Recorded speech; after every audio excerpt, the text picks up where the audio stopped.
السلام علیکم۔ آج کی اس ویڈیو میں ہم بات کرنے والے ہیں مضمون نگاری ایسے آن لائف، زندگی پر اردو میں مضمون نگاری۔ سب سے پہلے فرسٹ آف آل زندگی سے مراد وجود کا ایک پہلو ہے۔ یہ پہلو عمل کرتا ہے، تشخیص کرتا ہے اور ترقی کے ذریعے تیار ہوتا ہے۔ ترقی یعنی کہ گروتھ۔ کچھ افراد یقینی طور پر زندگی میں آزاد مرضی سے لطف اندوز ہوتے ہیں، دوسروں جیسے غلاموں اور قیدیوں کو یہ استحقاق حاصل نہیں ہے۔ تاہم زندگی صرف معاشرے میں آزادانہ طور پر رہنے کے بارے میں نہیں ہے، یہ یقینی طور پر اسے کہیں زیادہ ہے۔ لہٰذا معیار زندگی بہت اہمیت رکھتی ہے۔ سب سے بڑھ کر موسٹ امپورٹنٹلی حتمی مقصد یا بامقصد مقصد زندگی گزارنا ہونا چاہیے۔ ایک بامقصد زندگی وہ ہے جو ہمیں اپنے گہرے نفس سے جڑنے کی اجازت دیتی ہے۔ زندگی کیوں اہم ہے؟ زندگی کا ایک اہم پہلو یہ ہے کہ یہ آگے بڑھتی رہتی ہے۔ اس کا مطلب یہ ہے کہ کچھ بھی مستقل نہیں ہے، اس لیے مایوسی میں رہنے کی کوئی وجہ ہونی چاہیے۔ ایک خوشی کا موقع بھی آئے گا، بالکل اسی طرح جیسے کوئی غمناک۔ سب سے بڑھ کر کسی کو پرامید رہنا چاہیے، چاہے چیزیں کتنی ہی بری کیوں نہ ہوں۔ اس کی وجہ یہ ہے کہ کچھ بھی ہمیشہ کے لیے نہیں رہے گا۔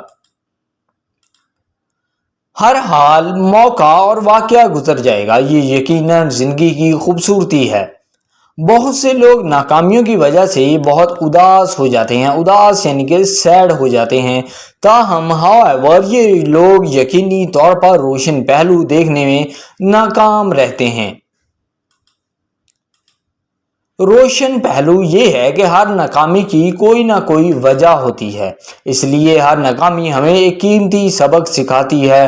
اس کا مطلب ہے کہ ہر ناکامی کا تجربہ ہوتا ہے، یہ تجربہ انسانوں کی صلاحیتوں اور کارکردگی کو بہتر بناتا ہے۔ شاید لوگوں کی ایک بڑی تعداد شکایت کرتی ہے کہ زندگی ایک درد ہے۔ بہت سے لوگوں کا خیال ہے کہ لفظ درد زندگی کا مترادف ہے۔ مترادف یعنی کہ اس کے الٹ ہے، یعنی کہ زندگی کا مطلب درد ہے۔ تاہم یہ درد ہے جو ہمیں مضبوط بناتا ہے۔ در حقیقت یقیناً ذہنی لچک بڑھانے کا ایک بہترین طریقہ ہے۔ سب سے بڑھ کر درد دماغ کو تقویت دیتا ہے۔ موت کی بے یقینی زندگی کو بہت قیمتی بناتی ہے۔ کسی کو موت کا وقت معلوم نہیں ہوتا۔ زندگی کو مکمل طور پر جینے کی شاید یہ سب سے اہم وجہ ہے۔ ڈپریشن میں رہنا یا کام کرنے کا عادی ہونا زندگی کا سراسر ضیاع ہے۔ موت آنے سے پہلے زندگی کی خوبصورت نعمتوں سے ضرور لطف اندوز ہونا چاہیے۔ معیار زندگی کو کیسے بہتر بنایا جائے؟ سب سے زیادہ قابل ذکر امید پسندی زندگی کو تقویت دینے کا حتمی طریقہ ہے۔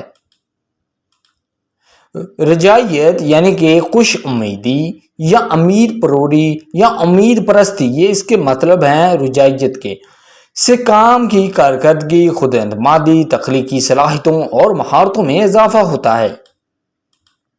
ایک پرامید شخص یقینی طور پر بڑی رکاوٹوں پر قابو پا سکتا ہے۔ مراقبہ یعنی کہ میڈیٹیشن زندگی کے معیار کو بہتر بنانے کا ایک اور مفید طریقہ ہے۔ مراقبہ یعنی کہ میڈیٹیشن شاید ایک شخص کو اپنے ماضی پر غور کرنے کی اجازت دیتا ہے۔ اس طرح ماضی کی غلطیوں سے بچا جا سکتا ہے۔ یہ ایک فرد کو ذہنی سکون بھی دیتا ہے۔ مزید برآں فردرمور مراقبہ تناؤ اور کشیدگی کو کم کرتا ہے۔ ایک شوق کا تعاقب زندگی میں معنی لانے کا ایک بہترین طریقہ ہے۔ جذبہ یا دلچسپی کے بغیر ایک فرد کی زندگی شاید پھیکی ہو جائے گی۔ کسی شوق کی پیروی یقینی طور پر زندگی میں نئی توانائی لاتی ہے۔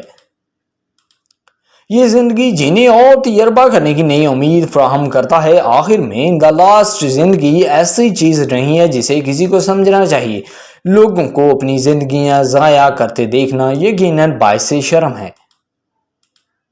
ہمیں اپنی زندگی کا تجربہ کرنے کے لیے بہت شکر گزار ہونا چاہیے۔ سب سے بڑھ کر موسٹ امپورٹنٹلی ہر ایک کو اپنی زندگی کو مزید بامقصد بنانے کی کوشش کرنی چاہیے۔